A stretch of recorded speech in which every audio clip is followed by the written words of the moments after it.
Bonjour à tous, merci au Club des jeunes néphrologues algériens de m'avoir invité à vous présenter donc, le point de vue du néphrologue, de la néphrologue préventive que je suis, dans la prise en charge des personnes qui ont des lithiases urinaires. Comme vous le savez peut-être, j'ai créé cette association Lune pour prévenir les récidives si douloureuses et je travaille donc à l'hôpital de la Pitié-Salpêtrière. Euh, je travaille en interdisciplinarité avec toute une équipe d'uro, néphro, biochimistes, infirmières et diététiciennes nutritionnistes. Et donc, ce que j'ai à cœur de vous présenter, c'est qu'on a vraiment besoin d'être en complémentarité avec les diététiciens pour diagnostiquer, faire le diagnostic de ce processus lithogène. Ça, c'est une phase 1.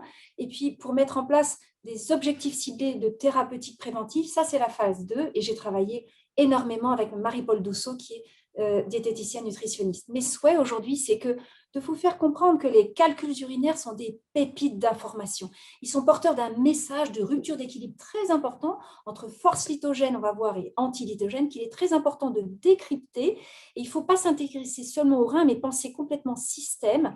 Ça aide à comprendre les causes et les retentissements du processus lithogène. Si on connaît le processus lithogène, on peut le contrôler en établissant des objectifs chiffrés, on va le voir, et en accompagnant le patient, parce qu'à plusieurs, on est meilleur. Et donc, il y a une importance du binôme néphrologue et diététicien. Alors, le parcours de soins du lithiasique, c'est vraiment un travail de pluridisciplinarité, puisqu'en fait, en général, il y a une colique néphrétique, et vous voyez, toute la phase 1, c'est les indices, que ce soit le calcul, le cristal, l'imagerie, la biologie, sur le processus.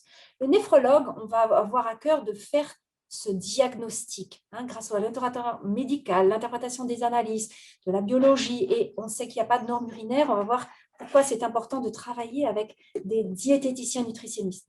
Une fois qu'on a ce diagnostic, eh bien, on peut établir vraiment une cible, c'est-à-dire qu'il y a une feuille de route avec une phase 2 qui est la prévention des récidives avec une alimentation thérapeutique adaptée. La plupart des patients peuvent bénéficier de prévention des récidives simplement par l'alimentation au bon moment. Et puis, pour certains, il faut une supplémentation par voire des médicaments, et c'est ce qu'on va voir. Alors, la phase 1, le diagnostic du processus lithogène. Savoir comment on a fait un calcul, ça permet de savoir euh, comment éviter les récidives. Il faut absolument savoir pourquoi. Et donc, il faut faire parler les pierres. Et ce que j'ai essayé d'écrire dans le livre coécrit avec Paul Gingère. Rien ne se perd, rien ne se crée, tout se transforme, comme disait Lavoisier. Dans cette phase 1, le parcours de soins pour le bilan étiologique du processus lithogène, il est semé d'indices. Vous avez la colique néphrétique, les soins d'aide aux urgences, le service d'accueil. Vous avez l'imagerie. Est-ce que le calcul est radio-dense, radio-opaque, en densité en scanner? Vous avez la consultation de l'urologue qui va envoyer le calcul au laboratoire. J'espère que chez vous, c'est mieux en Algérie que chez nous, en France, où beaucoup d'urologues jettent les calculs. On va relire l'analyse en spectrophotométrie infrarouge et en morphoconstitutionnel. On va regarder qu'est-ce qu'il y a dans les urines. On va après interroger, je vais vous montrer les interrogatoires très ciblés. On va calibrer le bilan nutritionnel pour vérifier les erreurs, mais ça, c'est très important de travailler en binôme parce que ça aide au diagnostic. Et enfin, pour la consultation néphro, pour les processus calcium dépendants, il faut savoir interpréter les tests de PAC. L'ostéodensitométrie nous aide énormément. Et enfin, on a une conclusion sur le diagnostic de processus cytogène. Vous voyez, ce temps, il est extrêmement long. On peut mettre jusqu'à 1 an à démasquer le processus lithogène. Les examens, eh bien, dans la phase du diagnostic, le calcul. Si vous avez le calcul, vous saurez que c'est oxalodépendant, calcium dépendant, à hyperacidité urinaire, ça veut dire acide urique, lithiase d'infection ou de lithiase phosphatique, et puis la génétique. On le voit, le calcul, c'est magnifique. Un peu beaucoup passionnément, il y a des phénomènes de sursaturation urinaire qui aboutissent à la création de cristaux qui sont très informatifs. Ici, des cristaux de védélite, c'est la loi de la marguerite. Un peu beaucoup passionnément, et puis il y a un seuil qu'on appelle le seuil de cristallisation où il y a une rupture de solubilité, vous n'avez plus assez d'espace dans l'urine pour que ça reste en solution, et il y a des cristaux de calcium, des cristaux d'oxalate, des cristaux d'acide urique, de cystine, de bruchite ou de struvite, on va le voir. Et donc, il faut faire Sherlock Holmes pour comprendre ce qui s'est passé. Il faut penser cause et surtout conséquence. La pièce à conviction principale, c'est le calcul. Il faut savoir le faire parler, décrypter ses messages, parce que le calcul, il a toujours raison, il reflète le passé. C'est le disque dur du passé. Son précurseur, c'est le cristal, ça reflète le présent et l'avenir. Si on n'a pas le calcul, on a toujours le cristal. Et puis enfin, si on a des calculs qui sont restés coincés dans les reins, eh bien, en tomodensitométrie, on peut faire l'enquête. L'interrogatoire, l'âge de début, soit c'est la deuxième moitié de la vie, on verra, c'est hygiéno-diététique, soit c'est la première moitié, c'est troubles métaboliques. La biologie nous aide et on va voir comment avancer. Là, ici, au hit parade mondial des calculs, on parle de Stone Boom Millennium, eh bien, c'est la Wewelite. La Wewelite, ça veut dire qu'il y a eu une hyperoxadurie de concentration. Elle est nutritionnelle, alimentation trop riche en protéines, lipides, gras, sucrés, salés. Elle peut être également entérique, dans ces cas-là, c'est le 1E. Elle peut également être génétique, mais ça, c'est une toute autre histoire, c'est les hyperoxaduries génétiques. Si on a un Swarovski, le calcul est très différent, il est calcium dépendant, le processus est calcium dépendant. Le message, c'est que ça commence à la fin de la croissance, en général vers 17-18 ans, et il y en a des deux côtés, et il va falloir traquer l'hypercalciurie de débit. L'acide urique, c'est volontiers une histoire d'hyperacidité urinaire, puisque le pH inférieur à 5,5 lié à l'insulinorésistance par les troubles de l'ammoniogénèse urinaire à cause de la diabésité mondiale qui complique l'obésité, c'est très fréquent dans la deuxième moitié de la vie. Les pertes digestives pour les Mickey peuvent aboutir à ça, surtout si on n'a pas de côlon. Enfin, l'hyperuricurie de débit, en pratique, elle est très rare. Si vous avez le 3B ou 3A, les petits galets qui sont expulsés sans problème, ça, il faut traquer l'obstacle sous-vésical. La catégorie des 4, c'est le phosphate. Le calcul est blanc. Il faut connaître la bruchite, l'hyperparaprimaire, la struvite, le phosphomagnésiens.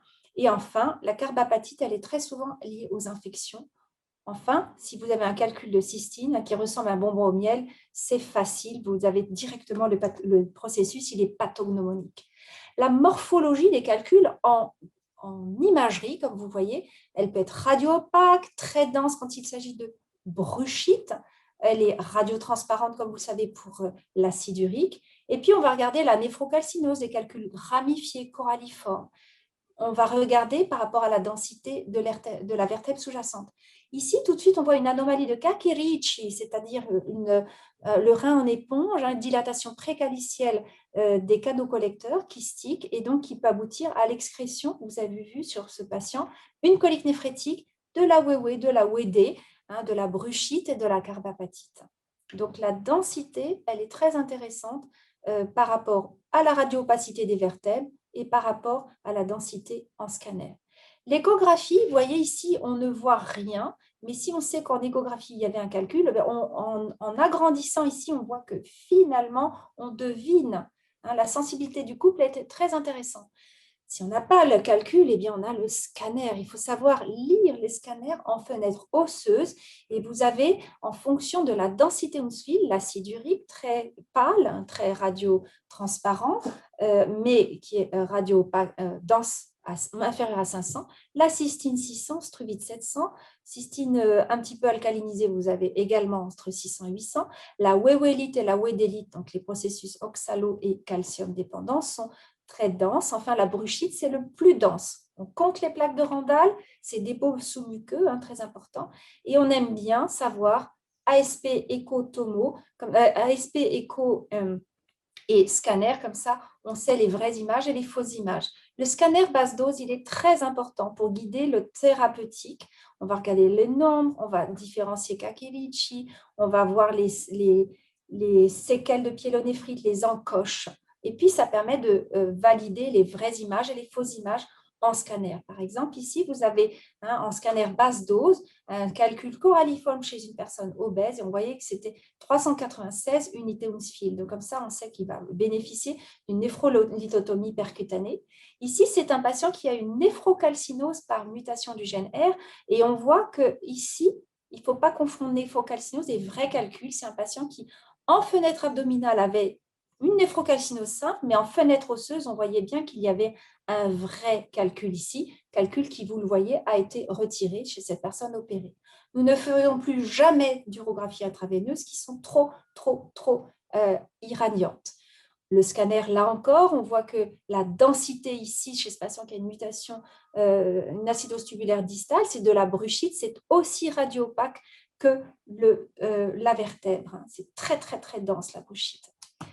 Donc, comment on conduit l'exploration? C'est facile.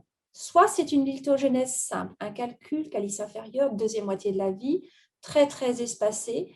Donc, souvent, c'est une histoire de faible diurèse. On réajuste, on mange moins de protéines, moins de gras, moins de sucre, et c'est bon.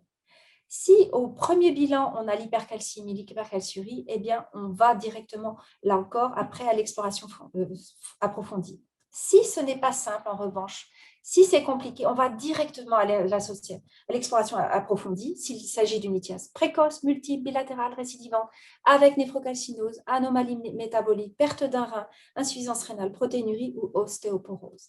Et donc, le moment de la consultation, c'est très important. On va essayer d'avancer dans les causes de ce qui s'est passé pour comprendre les échecs et comprendre l'historique du traitement. Et on va penser également les conséquences.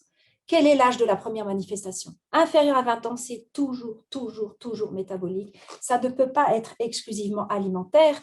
On va regarder toute l'histoire de chaque calcul, le côté, la topographie, le traitement urologique. Est-ce qu'il y a une expulsion spontanée? Quels sont les moments où il n'y avait plus de résidus, sans fragments? On va tâter les vraies récidives, à savoir qu'est-ce que c'est une nouvelle construction alors il n'y avait rien, et non pas confondre construction et migration. On va regarder les infections pour savoir si c'était la cause ou la conséquence. On va récupérer les comptes rendus et puis on va regarder les pertes sudorales. On va regarder l'exposition professionnelle. Bref, on fait un vrai état des lieux. On va reconstituer chaque histoire de calcul. On va faire une comptabilité des calculs et de son évolution. Parce qu'un calcul, il naît, il se manifeste, il croît, il sort du corps avec un tampon ou visa de sortie ou pas. Et ça, c'est très important de le vérifier. On date les infections et on comprend, migration, c'est la migration, ce n'est pas la fabrication. Pour les causes, on va regarder le poids, les prises de poids, les pertes de poids, les troubles digestifs, les troubles mictionnels, notamment du bas appareil, les troubles sudation, notamment pour les femmes, les bouffées de chaleur, les grossesses, l'allaitement, c'est très important pour savoir le retentissement osseux. On va bien évidemment penser système, on va voir les périodes de stress, de burn-out, de dépression, et puis rechercher une consanguinité, et enfin les médicaments, notamment l'automédication, par exemple, pour les histoires de vitamine C. Pour les conséquences du processus lithogène, qui sont tout aussi importantes que les causes, l'historique des fractures est très importante en cherchant celle de basse énergie, c'est-à-dire je suis tombée du trottoir et je me suis fracturée, par exemple, le poignet. Dans ces cas-là, c'est très important pour les processus calcium dépendants. On va mesurer la personne pour vérifier qu'elle n'a pas perdu de centimètres, et au-delà de 5, on sait que c'est l'équivalent d'une fracture vertébrale. On va vérifier l'hypertension artérielle qui est un facteur très associé au calcul. Et enfin, je vous rappelle que le risque cardiovasculaire, il est important chez ces personnes qui font des calculs, notamment le risque coronarien, et c'est un risque indépendant.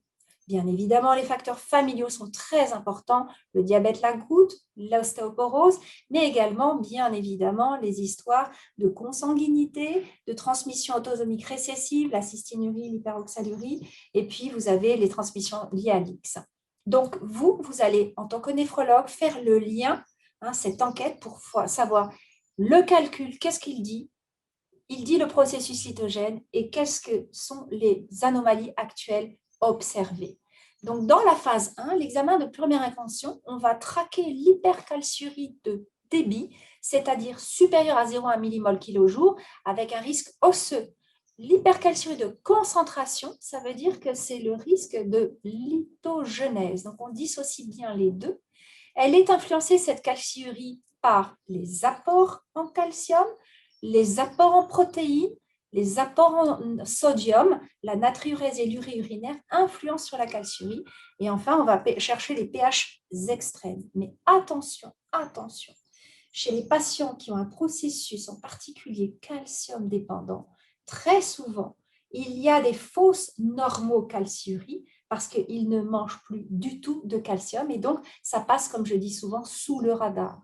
Donc, dans ce schéma d'exploration approfondie, si vous avez un calcul calcium dépendant, il faut absolument traquer, mettre en évidence cette hypercalciurie de débit. Et moi, je dis souvent à mes patients, on va ouvrir tous les robinets pour voir celui qui fuit. Et vous avez dans cette exploration ici, en blanc, le bilan du comité lithias de l'Association française d'urologie, auquel j'ai participé pendant une douzaine d'années. Et puis en jaune, vous avez directement l'exploration complémentaire approfondie. Si c'est une personne jeune qui a d'emblée les calculs des deux côtés, directement, vous allez chercher ces anomalies biologiques très importantes. Les normes urinaires, eh bien, il n'y en a pas. Il y a plein de facteurs confondants, comme je vous l'ai dit. Et pour analyser les sorties, il faut connaître les entrées et les seuils de cristallisation. Vous aurez à disposition tous ces seuils. C'est très important de connaître parce que si vous descendez la concentration de ces promoteurs que sont le calcium, l'oxalate, en dessous du seuil, eh bien, votre patient ne fabriquera plus jamais de calcul. Et pour la calciurie, ce qu'il est très important de retenir, c'est qu'il faut la doser dans des conditions calibrées, avec normalisation des apports en calcium, environ 1 gramme, en vitamine D, qui soit supérieur à 30 nanogrammes, en sel, pas trop, 6 grammes maximum au l'entrée, et en protéines, environ 5 millimoles kilo-jour d'urée urinaire. La phase 1, le bilan nutritionnel, il est absolument important. Ça, vous allez travailler en binôme avec votre diététicienne et on a un protocole national, si cela intéresse vos diététiciennes, pour se former même à distance, un protocole reconnu par le ministère de la Santé et les formations commencent en octobre cette année. Si vous n'avez pas de diététicien, vous pouvez faire participer vos patients à l'application Rainbow qui, par Sandra Gressard, permet de quantifier la diététique thérapeutique, les apports. Ça peut être très intéressant. La consultation diététique, elle va nous permettre de viser dans cette phase diagnostique des apports, moins de sel, plus de calcium, et pour calibrer. Calibrer, ça veut dire quoi? L'alimentation, ça participe au diagnostic du processus cytogène. Ça veut dire qu'on va augmenter la force anticytogène et on va la calibrer. C'est-à-dire que dans cette phase, pour démasquer le processus, eh bien, on va manger du calcium comme il le faut, c'est-à-dire 3 parts bien réparties, mais on va limiter les précurseurs de l'oxalate que sont le sucre, protéines, et puis on va corriger le sel également, et puis on va réintroduire de l'équilibre alimentaire en augmentant la force antilitogène avec les citrates, mais sous la forme plus de citron en mangeant plus d'agrumes à manger qu'à boire, on va le voir, parce que les fibres sont très importantes, ainsi que le magnésium et le potassium. Donc, attention au bilan biologique parce qu'il n'y a pas de normes et beaucoup de pièges empêchent de poser le diagnostic. Pour interpréter le bilan urinaire, enfin, c'est l'histoire de des sorties, il faut connaître les entrées. Et attention, j'insiste lourdement sur ces fausses normocalciuries lors de calculs qui sont dits calcium dépendants. Il faut mettre le patient dans des conditions calibrées pour pouvoir connaître ses besoins, pour couvrir ses besoins de base. Et donc, on vient de faire la phase numéro 1 et donc il faut conclure pour cette phase numéro 1. En conclusion, pour la phase numéro 1, il faut conclure en précisant. Il s'agit d'un processus, par exemple, calcium dépendant parce que vous avez de la védélite, actif parce que vous avez des cristaux dans les urines ou bien inactif avec retentissement osseux sous la forme d'une ostéoporose s'il y a un processus calcium dépendant ou bien que vous ne connaissez pas et à réévaluer en conditions calibrées aggravé par une phase de burn-out, par exemple. Le diagnostic du processus cytogène, il va vous guider sur la thérapie préventive et dont l'alimentation thérapeutique est le premier volet, voire les compléments nutritionnels le second, voire parfois même les médicaments. Tout ça, vous pouvez le retrouver sur le site lune.fr où vous avez le diagnostic, on vous montre, on vous dit la nature du calcul, le nom chimique, par exemple, la wéwélite, c'est l'oxalate de calcium monohydraté, c'est noir comme une blackberry et c'est oxalodépendant. Il va falloir chercher le déséquilibre nutritionnel, voir la génétique, voir les maladies digestives. Passons à la thérapie préventive. Elle fait intervenir donc la prise en charge, là encore nutritionnelle, plus ou moins les compléments, voire les médicaments. Et là encore, il s'agit d'atteindre des objectifs chiffrés. Et donc, qu'est-ce qu'on fait? On accompagne le patient. Là, on a le diagnostic. Et là, vous voyez que pour atteindre ces fameux chiffres en termes d'objectifs d'urée urinaire adaptés à votre patient, de natriurèse, de diurèse, d'indice de masse corporelle, de caliurèse, de densité et de calciurie de concentration, cela peut prendre des mois, voire des années, mais c'est à plusieurs qu'on est meilleur et dans le temps qu'on peut tout à fait sortir les patients du risque de récidive. Un exemple pour le calcul le plus fréquent, calcul oxalate de calcium monohydraté, Blackberry, oxalodépendant, on traque l'hyperoxalurie de concentration. La plupart du temps, c'est un déséquilibre nutritionnel. Eh bien, qu'est-ce qu'on va faire? On va diluer les urines, bien répartir le calcium, adapter les protéines, les graisses, les lipides et les sucres, limiter la vitamine C, augmenter citrate, potassium, magnésium. Et enfin, la gélatine, il faut faire attention. Il y a des pièges pour le cacao, le curcuma qui a beaucoup le vent en poupe. Et donc, on vous dit, si ce n'est pas nutritionnel qui était la première cause, cela peut être génétique dans ces cas-là. On vous dit comment faire pour utiliser le magnésium, la vitamine B6. Maintenant, vous avez d'autres traitements, hein, les ARN interférents. Nous sommes en train de compléter cette colonne. Enfin, pour les Mickey digestifs, qu'est-ce qu'il faut faire? Eh bien, il faut toujours diminuer la calciurie, mais il faut également diminuer l'oxalurie en réinsistant sur les apports de fibres douces cette fois-ci et enfin de calcium pour chélater l'oxalate. Vous voyez, pour chaque calcul, ici, on a tout ça sur ce site Lune avec, là encore, cette fois-ci, le processus calcium dépendant avec un calcul de V d'élite. Vous voyez que c'est très différent de la wéwélite. Celui-là, il est calcium dépendant, déhydraté. On va chercher quoi? L'hypercalciurie de concentration, voire de débit. Il y a plusieurs causes. La cause nutritionnelle, quand on mange trop de sel et trop de protéines, on peut avoir ce type de calcul, mais c'est très volontiers plus souvent une histoire de fuite rénale primitive de calcium pour laquelle il faut absolument diluer les urines au-delà du seuil de cristallisation pour qu'il n'y ait pas de cristaux.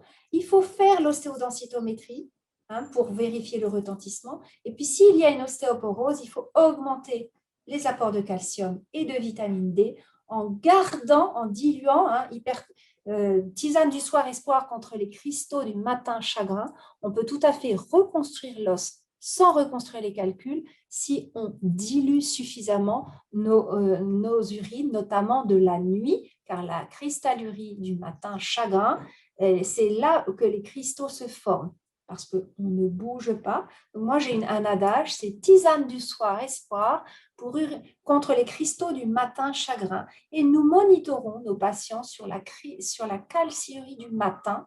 Et cela est très motivant pour eux quand ils savent que la calciurie est au-delà du seuil de cristallisation qui se trouve être de 150 mg par litre, eh bien, ça veut dire qu'ils boivent plus le soir pour être réveillés vers 2-3 heures du matin afin de reboire, donc d'aller uriner bien sûr, mais de reboire pour diluer les urines du matin.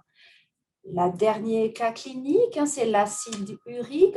L'acide urique, ça cristallise quand les urines sont trop acides. Il faut lutter contre la diabésité mondiale, c'est-à-dire l'insulinorésistance qui complique ces surpoids d'obésité. Et là, on sait que c'est un trouble de NH3, donc on n'arrive pas à fabriquer, le tubule n'arrive pas à fabriquer le NH3, et c'est en lien avec l'insulinorésistance. Dans ces cas-là, il faut perdre les centimètres autour de la taille pour prévenir les récidives. Enfin, si c'est des calculs 3A, c'est une histoire du bas appareil, c'est un peu différent. Enfin, comme je l'ai déjà dit, les pertes digestives de base, quand vous avez une malabsorption liée à une maladie inflammatoire de l'intestin chronique, toutes les Mickey, les maladies de Crohn, vous pouvez avoir ce type également de calcul. Dans ces cas-là, il faut alcaliniser. Là encore, même principe, le calcul, le processus cytogène, qu'est-ce qu'on cherche, comment on corrige la nutrition, et puis comment on peut, grâce à des compléments nutritionnels, voire à l'alimentation alcalinisante, retrouver l'équilibre.